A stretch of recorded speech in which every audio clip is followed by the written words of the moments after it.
Well, give credit where credit is due, because The Naked Gun 2025, starring Liam Neeson, Pamela Anderson, CCH Pounder, and a whole slew of other very talented character actors, have managed to deliver quite possibly one of the funniest movies in recent memory. It is absolutely insane how funny this movie was, because in an age where most comedies now need to be, like one or two really big gags and then the rest is just, drama, a la Transparent, The Bear, or even Marvel movies where the comedy is more of half-assed.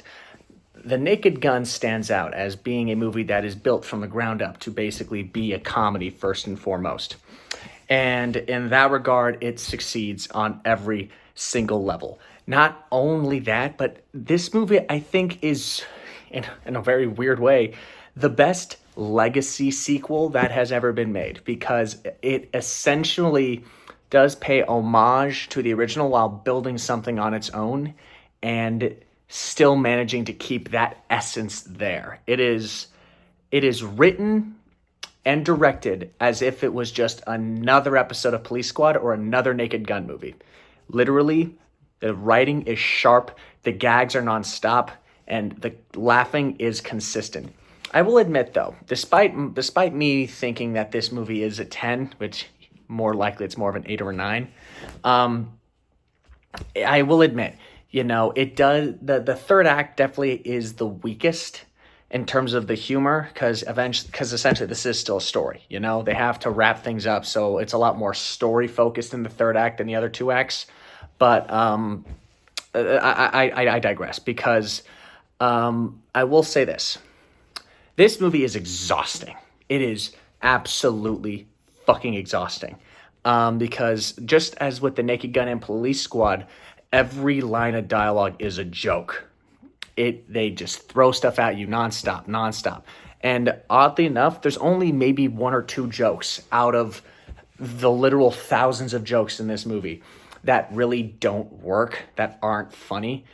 But you will laugh or chuckle nonstop, and you will fall out of your seat laughing maybe 3 or 4 times, maybe 5, depending on one of the jokes. But this is a funny movie. Liam Neeson plays more into his Liam Neeson self than Leslie Nielsen played into himself. So this is more of a reimagining, maybe recontextualization. But point being is that this plays more into Liam Neeson's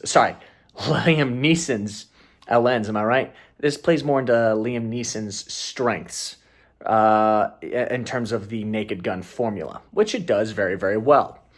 And in a very shocking turn of events, Pamela Anderson is not only fucking funny, she is also extraordinarily sexy, and it's nice. I kind of grew up in the generation just a little after she was popular, but I always grew up hearing about Pamela Anderson, and she's on screen, she's as gorgeous as ever, and she is absolutely funny, and everybody brings their A game. Everybody is funny. Everybody does their performances well. This is just a crowd-pleasing comedy that deserves to be seen on a big screen, that literally is not only written well, it's also shot well, and the music is also done really well. Brandon Troust, who did the cinematography for all the Sonic movies, really brings his A game here, and it just looks phenomenal. And Lauren Balfe, who does the Mission Impossible movies, by the way, yeah, there's a couple gags that are a little bit of an homage to Mission Impossible as well, which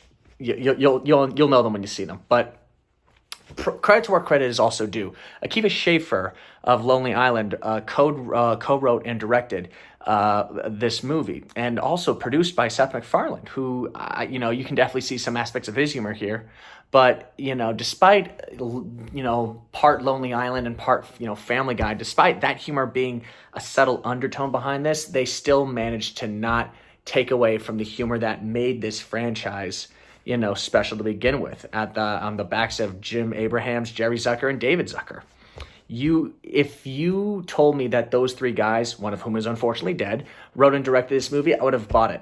immediately. Every line of dialogue, every cadence, every little bit of performance, direction, it is all an homage to their work. This movie works on its own, but it's also built upon a phenomenal foundation by people who not only cared about what made the original series works, but who also gave a shit about making a funny movie, which you just don't see nowadays. You know? And going back to what I said, Van Trost, whatever, he really, like, this movie was shot really well, and it looks like a movie.